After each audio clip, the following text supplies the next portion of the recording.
Today, we are going to talk about total quality management, that is TQM. So, when we talk about total quality management, it is actually where there are organization wide efforts to make a permanent climate where employees are continuously improving their ability to provide on demand products and services that customers find of a particular value. That is what actually customers want. The product is delivered in such a way that it is absolutely satisfying the wants, the needs of the customer. So that is what actually total quality management ensures.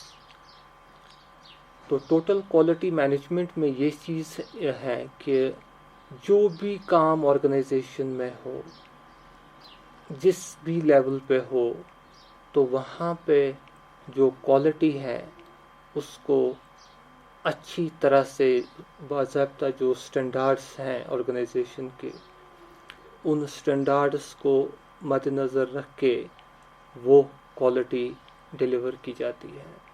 That is total quality management. तो इसके लिए total quality management के लिए काफ़ी efforts organisations लेती हैं, जैसे कि कुछ टूल्स, कुछ टेक्निक्स का यूज़ करते हैं जिससे वो क्वालिटी कंट्रोल को मेंटेन कर सके.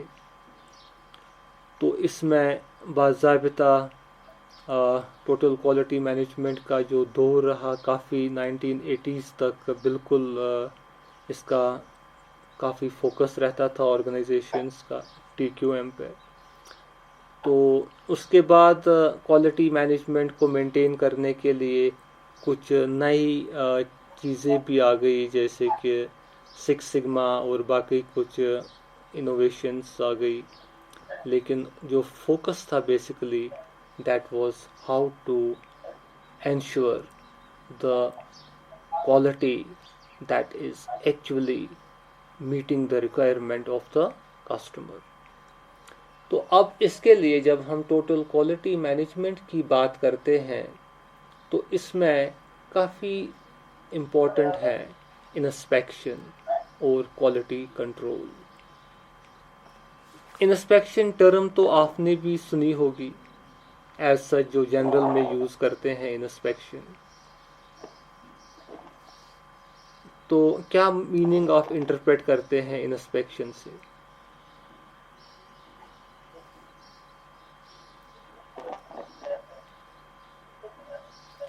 जैसे इंस्पेक्शन, आवाज़ आपको आ रही है मेरी? तो मैं जो एक्चुअली कहता हूँ वो ये है कि जो इंस्पेक्शन की जब हम बात करते हैं इन जनरल, जब इंस्पेक्शन की बात आती है तो उससे आप क्या मीनिंग ले सकते हैं? What is the meaning that you interpret from inspecting?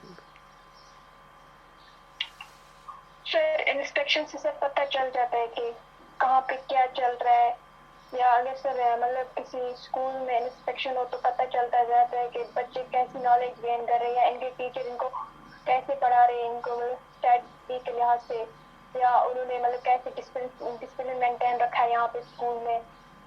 Right.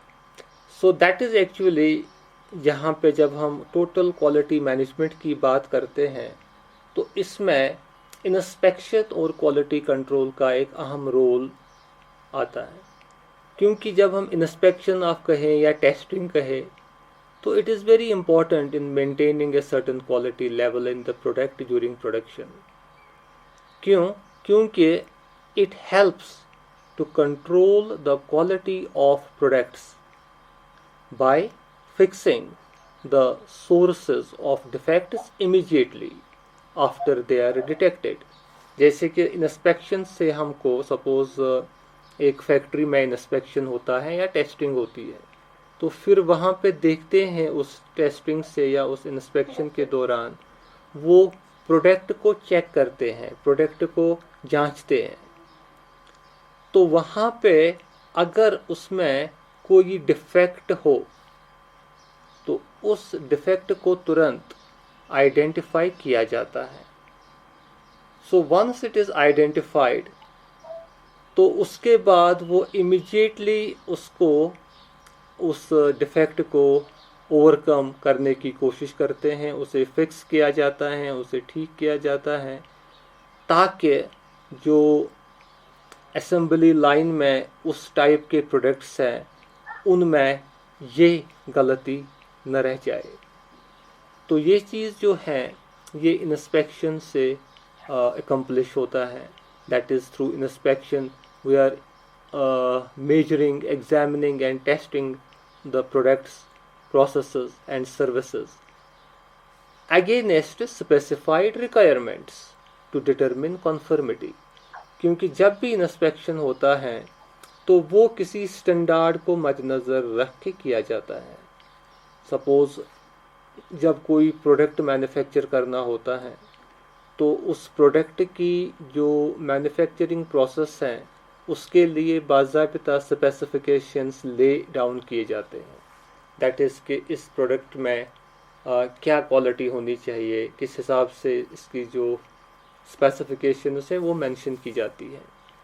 तो इंस्पेक्शन के दौरान वही चीज़ें एग्जामिन की जाती हैं, उसी स्टैंडर्ड को देख के वहाँ पे देखा जाता है कि क्या वाकई ये जो प्रोसेस हैं, ये जो प्रोडक्ट हैं, क्या ये वाकई उसी हिसाब से बनाया जाता है या बनाया गया जिस हिसाब से इसको बनाया जाना था।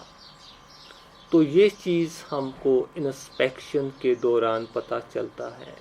तो that is why an inspection determines if the material और items is in proper quantity and condition. तो वहाँ पे हमको ये भी पता चलता है कि क्या जो मटेरियल हैं क्या वो प्रॉपर क्वांटिटी में यूज़ किया जाता है, प्रॉपर क्वालिटी में, प्रॉपर कंडीशन में यूज़ किया जाता है। तो उससे हम क्या करते हैं इंस्पेक्शन के दौरान, ये जो सारा डेटा है उसको वेरीफाई और वैलिडेट किया जाता है। तो ये चीज़ जब होता है पीरियोडिकली, जो ये इंस्पेक्शन प्रोसेस होती है, तो उससे हम इंश्योर करते हैं क्वालिटी। तो इंस्पेक्शन एंड क्वालिटी कंट्रोल हमको टोटल क्वालिटी मैनेजमेंट में काफ़ी काम आ जाता है। तो इसी तरीके से फिर हम बात करते हैं क्वालिटी एश्योरेंस की। तो क्वालिटी एश्योरेंस जो है, क्योंकि जब हम यहाँ पे भी बात कर रहे हैं तो इसमें मैन्युफैक्चरिंग कंपनीज का भी आता है। तो टूरिज़्म में तो मोस्टली सर्विस इंडस्ट्री है, तो वहाँ पे क्वालिटी एश्योरेंस ज़्यादा चैलेंजिंग बन जाता है। क्या आप मुझे कह सकते हैं कि why in tourism quality assurance becomes more challenging? इसमें जो एक्चुअली मेन रीज़न है वो ये है कि जो टूरिज़्म प्रोडक्ट्स मोस्टली होते हैं वो इंटैंजिबल होते हैं। तो उसमें वेरिएंस आती है। सपोज़ कोई है वो कभी होटल में गया चेक इन के लिए कोई गेस्ट, और वो रिसेप्शनिस्ट ने उसको वहाँ पे रिसीव किया, और उस वक्त जो रिसेप्शनिस्ट था उसका मूड बहुत अच्छा था, तो उसने उसको बहुत अच्छी तरीके से बात की, रिसीव किया। लेकिन अगली बार सपोज़ वो उसी होटल में गया और रिसेप्शनिस्ट वही हैं जो पहले था, लेकिन उस दिन में भी रिसेप्शनिस्ट काफ़ी परेशान है, मे बी घर में कुछ प्रॉब्लम है, और उस परेशानी की वजह से वो उतनी अच्छी तरह से कस्टमर को अटेंड नहीं कर पाया। ही कुड नॉट वेलकम और greet the guest the way he was supposed to. तो ये जो है ये इसमें एक चैलेंज बन जाता है। लाइक सर्विस इंडस्ट्री में। क्योंकि मैन्युफैक्चरिंग में क्वालिटी एश्योरेंस में ये होता है, सपोज मशीन है और आपने मशीन की क्वालिटी देखी, आपने जो रॉ मटेरियल यूज़ किया उसमें वो उसकी क्वालिटी देखी, और फिर जो प्रोडक्शन होती है वो मोर और लेस सेम रिजल्ट देगा अगर बाकी फैक्टर्स सेम रहेंगे। लेकिन यहाँ पे एम्प्लॉय भी वही था, होटल भी वही था, रिसेप्शनिस्ट जो था, मतलब होटल का रिसेप्शन जॉब वो भी वही था, गेस्ट भी वही था, लेकिन दो पर्टिकुलर सिचुएशंस में जो सर्विस क्वालिटी है वो काफ़ी वैरी हो गई। एक बार गेस्ट काफ़ी सेटिस्फाई हुआ, दूसरी बार गेस्ट डिससेटिस्फाई हुआ, isn't it? तो this is why quality assurance becomes challenging in service industry.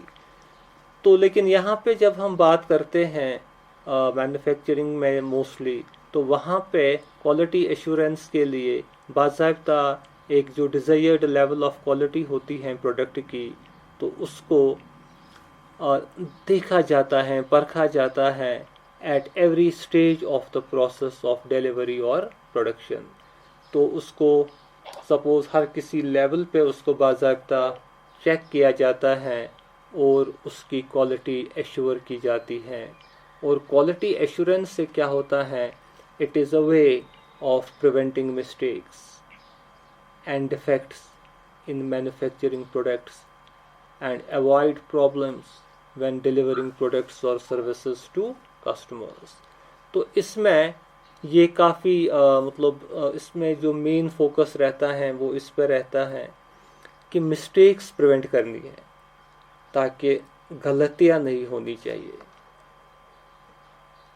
तो उसके लिए जैसे आप ने सुना होगा ISO 9000, आपने सुना होगा कभी वो term ISO 9000, have you ever heard that?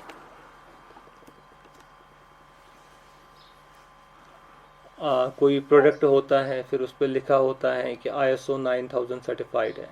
मतलब ISO 9000 एक किस्म की जो है ये क्वालिटी स्टैंडर्ड है। तो फिर उसकी जो स्टैम्प है वो लगती हैं जब वो उस स्टैंडर्ड को पूरा करता है वो प्रोडक्ट, तो फिर उसे कहते हैं ISO 9000। तो सपोज क्वालिटी एश्योरेंस में ऐसा ही स्टैंडर्ड जैसे ISO 9000 है या उसी साइनोनिमस टाइप का कोई और स्टैंडर्ड है, तो उसी के अगेंस्ट मॉनिटर किया जाता है, देखा जाता है क्वालिटी को, ताकि ये एश्योर हो जाए कि इस प्रोडक्ट की जो क्वालिटी है या इस प्रोडक्ट को बनाने में जो क्वालिटी रिक्वायरमेंट्स हैं वो पूरी तरह से फुलफिल की गई है। तो that comes in quality assurance.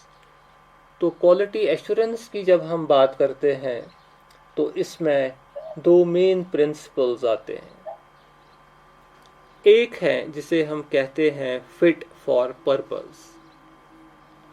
Fit for purpose वो ये है कि जो भी प्रोडक्ट है that should be suitable for the intended purpose.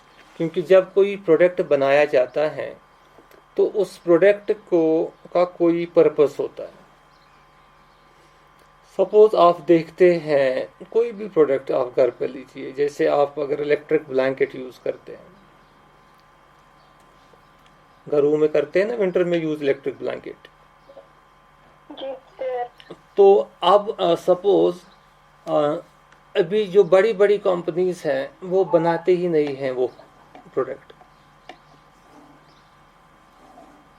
Suppose हम बात करेंगे जो रेप्यूटेड कंपनीज हैं, बड़ी बड़ी कंपनीज, इंटरनेशनल कंपनीज, वो इलेक्ट्रिक ब्लैंकेट बनाते ही नहीं है। जैसे सोनी है, सैमसंग है, वीडियोकॉन है, जो फिलिप्स है, उषा है, तो ऐसी कंपनीज क्यों नहीं फिर बनाती हैं वो चीज़ जबकि उसकी डिमांड है मार्केट में।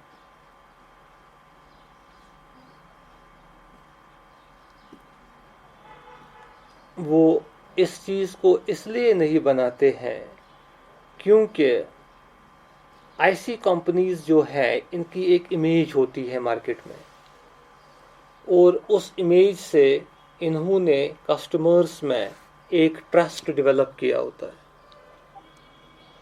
वो ट्रस्ट ये होता है कि कस्टमर्स को पता है कि ये प्रोडक्ट जो है ये अगर हम यूज़ करेंगे तो ये सेफ होगा, इसमें कोई प्रॉब्लम नहीं होगी। लेकिन उनको उसमें अभी जो जिसको हम बात करते हैं जैसे क्वालिटी एश्योरेंस है, तो जिसकी हम अभी बात करते हैं फिट फॉर पर्पस, तो वो चीज़ उनको अभी इसमें क्वालिफाई नहीं होता है क्योंकि उसमें एक रिस्क फैक्टर रहता है। आपने भी सुना होगा बहुत सारे ऐसे इंसिडेंट्स हो गए जहाँ पे काफ़ी लोग जल गए। रात को कभी किसी जी को सर। ब्लैंकेट चालू रही तो फिर उसकी वो बेड बाकी समेत जल गया। आपने भी सुने होंगे ना जी ऐसे सर। वाक़ात।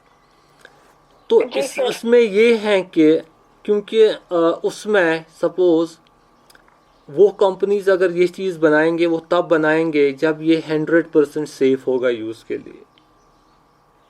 लेकिन ये चीज़ में वो एश्योरेंस उनको अभी नहीं मिलती है, मतलब वो इस प्रिंसिपल को भी पूरी तरह से फुलफिल नहीं करता है जैसे फिट फॉर पर्पस है कि वो आदमी यूज़ करेगा अपने आप को विंटर में कंफर्ट देने के लिए।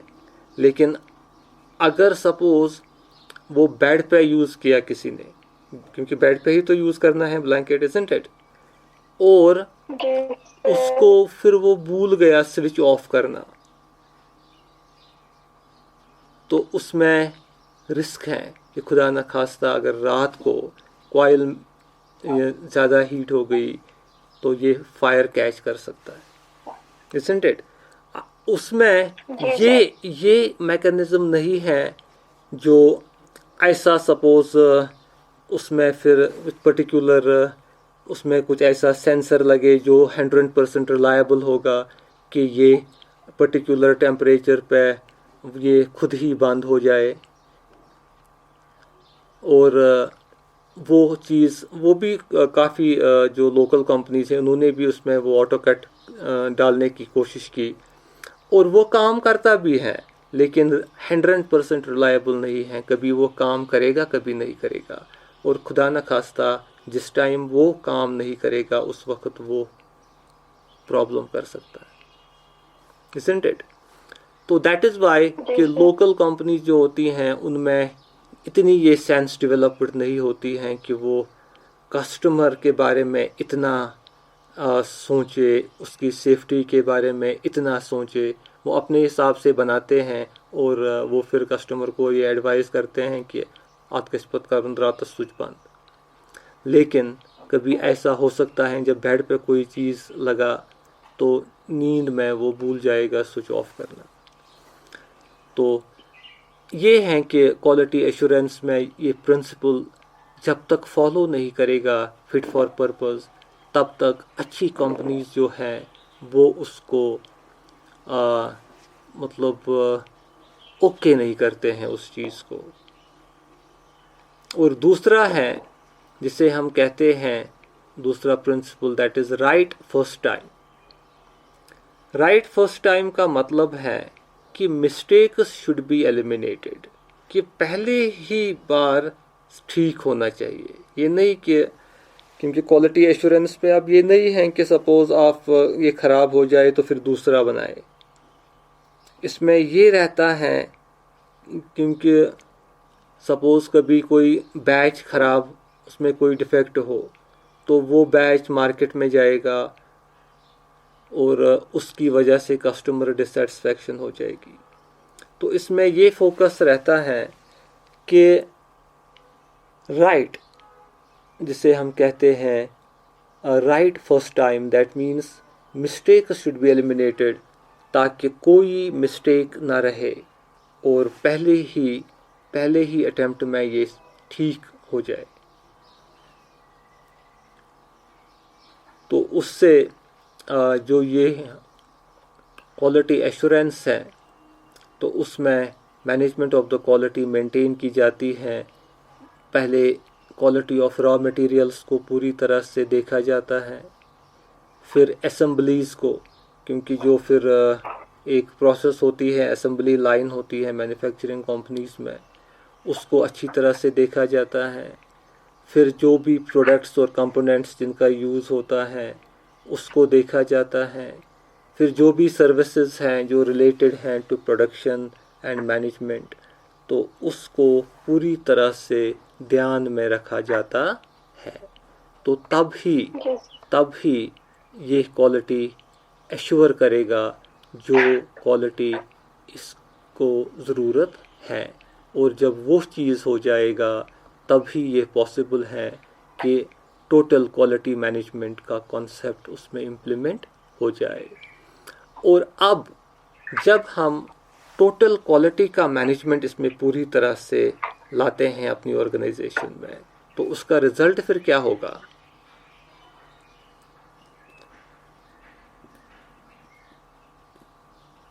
उसी का रिजल्ट होगा कस्टमर सेटिस्फैक्शन। तो फिर एक कस्टमर जो है आपका वो सेटिस्फाइड रहेगा। और कस्टमर सेटिस्फैक्शन, जिसको सी सैट भी कहा जाता है शॉर्ट में, C SAT, customer satisfaction. So that is a term which is used in marketing. तो मार्केटिंग में काफ़ी इम्पोर्टेंट रोल है कस्टमर सेटिस्फैक्शन का, because it is a measure of how products and services supplied by a company meet or surpass customer expectation. तो यही है वो major customer satisfaction, जिससे आप ये देखते हैं कि जो भी प्रोडक्ट्स या सर्विसेज आपकी ऑर्गेनाइजेशन की ओर से, आपकी कंपनी की ओर से सप्लाई होते हैं, वो किस हद तक कस्टमर की एक्सपेक्टेशंस को या तो मीट करते हैं या तो सरपास करते हैं। क्योंकि कस्टमर जब भी कोई प्रोडक्ट या सर्विस का यूज़ करता है, उसे कोई एक्सपेक्टेशन होती है उससे, उस प्रोडक्ट से या उस सर्विस से उसके माइंड में कुछ एक्सपेक्टेशंस जुड़ी होती है। You got it? जी सर। तो जब वो एक्सपेक्टेशन उसकी मीट हो जाए, मतलब जो वो एक्सपेक्ट कर रहा था वो उस प्रोडक्ट या सर्विस से हो जाए, तब ही ये कस्टमर सेटिस्फाई होगा, तब भी ये कस्टमर होगा सेटिस्फाई। उसी को कहते हैं to meet the expectation of the customer. दूसरा चीज जो मैंने यहाँ पे यूज किया, सरपास। सरपास होता है कि मुझे कोई एक्सपेक्टेशन है, प्रोडक्ट्स कोई यूज़ किया, सर्विस कोई यूज़ की, तो मेरे माइंड में कुछ एक्सपेक्टेशन जुड़ी हैं उस प्रोडक्ट के साथ या उस सर्विस के साथ। लेकिन जब मैं उस प्रोडक्ट को या उस सर्विस को यूज़ करता हूँ, जब मैं वो प्रोडक्ट लाता हूँ, फिर मैं उसको यूज़ करता हूँ, तो मेरी जो एक्सपेक्टेशन उस प्रोडक्ट के साथ जुड़ी थी, वो यूज़ करके मुझे उस एक्सपेक्टेशन से भी ज़्यादा मिला। आपको समझ में आ रही है मेरी बात? जी सर। जितना मैं एक्सपेक्ट करता था, मुझे उससे ज़्यादा उस प्रोडक्ट ने दिया, उस सर्विस ने दिया। तो अब मैं सेटिस्फाई होगा या डिससेटिस्फाई होगा? अब मैं सेटिस्फाई, इनफैक्ट अब मैं ज़्यादा ही सेटिस्फाई होगा, क्योंकि जो मैं एक्सपेक्ट कर रहा था उससे भी ज़्यादा मिला। सपोज आपने किसी होटल में रूम बुक किया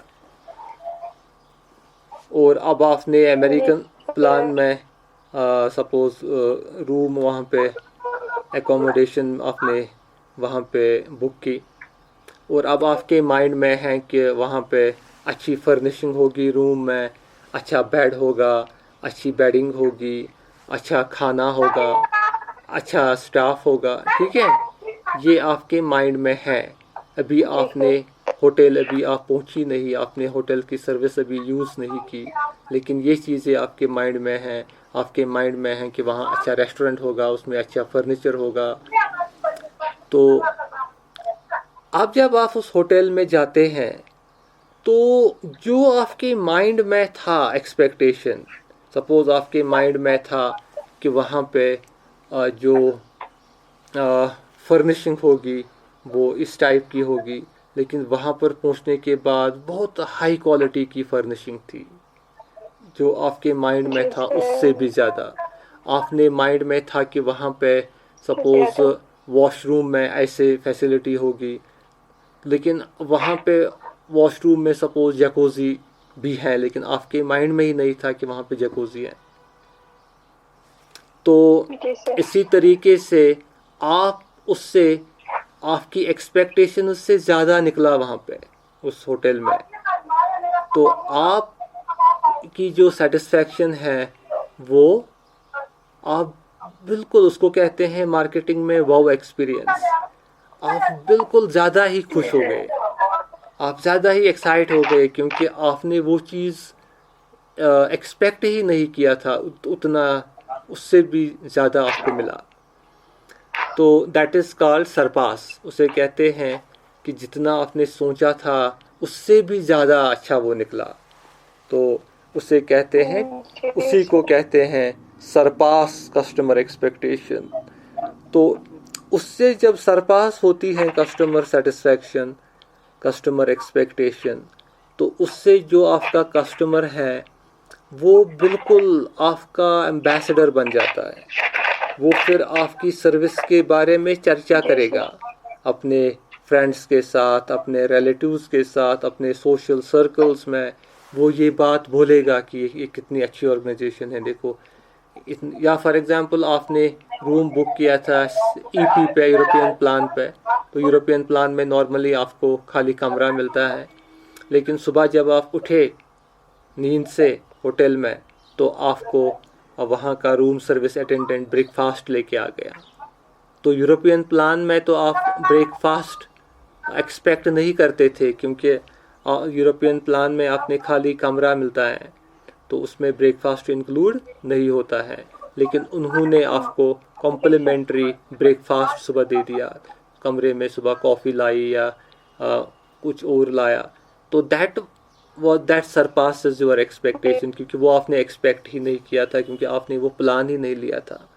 या फॉर एग्जांपल आप गए रूम में, और रूम में लगी थी, आपने किया था एक्सपेक्ट अच्छा फर्निशिंग, अच्छा बेड, अच्छे कर्टन, वो सब था, लेकिन आपने ये नहीं एक्सपेक्ट किया था जब मैं कमरे में जाऊंगी तो वहाँ पे एक ब्यूटीफुल फ्रूट बाउल होगी जिसमें एप्पल, ग्रेप्स, ऑरेंज, बनाना होगी। तो वहाँ पे आपने जब देखा, वहाँ पे आपने कमरे के जो टेबल पे एक फ्रूट बाउल जो कम्प्लीमेंट्री, जिसको के उन्होंने आपको कोई चार्जेस एक्स्ट्रा अप्लाई नहीं किए, लेकिन आपके लिए वो वेलकम फ्रूट बाउल रूम में रखी है आपके खाने के लिए। तो ये चीज़ जो है जी ये सर। आपको सरपास आपकी एक्सपेक्टेशन करती हैं, इससे आप बहुत ज़्यादा खुश होते हैं। तो दैट इज़ वाई जो मैनेजमेंट है, जो अच्छी जो कस्टमर रिलेशनशिप के लिए या टोटल क्वालिटी मैनेजमेंट में जो कॉन्सेप्ट्स हैं जिससे हम कस्टमर को ज़्यादा सेटिस्फाइड रखें, तो इसके लिए ऑर्गेनाइजेशंस ऐसी कुछ चीज़ें, ऐसे कुछ मेजर्स उठाती हैं। तो as I am telling you, in the hospitality industry ऐसी फ्रूट बाउल रखते हैं, ठीक है, वो कमरे में। या फ्लावर वास जिसमें फ्रेश फ्लावर्स होते हैं, उसकी फ्रेगरेंस आपको होती है वहाँ पे जब आप स्टे करते हैं, तो वो रखते हैं वहाँ पे। मतलब वो चीज़ जो आपने एक्सपेक्ट ही नहीं किया होता है। या इसी तरीके से आपको वेलकम ड्रिंक रखते हैं वहाँ पे। या बाज़ मामलात में आपके लिए वो कुछ स्नैक्स रखते हैं जिसके लिए जो कॉम्प्लीमेंट्री होते हैं, which are not charged. Otherwise mini bar रहता है वहाँ पे, उसमें कुछ आइटम्स हैं चार्ज, लेकिन उसमें वो कुछ चीज़ें आपको रखते हैं जो वो आप उसको मेंशन करते हैं कॉम्प्लीमेंट्री, कभी ड्राई फ्रूट, कभी कुछ। तो उससे ये होता है, उससे जो आपकी एक्सपीरियंस उस ऑर्गेनाइजेशन के साथ रहती है, that is a very fine experience, that is beyond your expectation, and you turn out to be a very satisfied customer. And always a very satisfied customer has to be seen as an ambassador of that organization, because it is that customer which generates a word of mouth publicity for the organization, right? जी sir. So this is about total quality management. Now the topic is open for discussion. If you have any further clarifications, then we can discuss with me.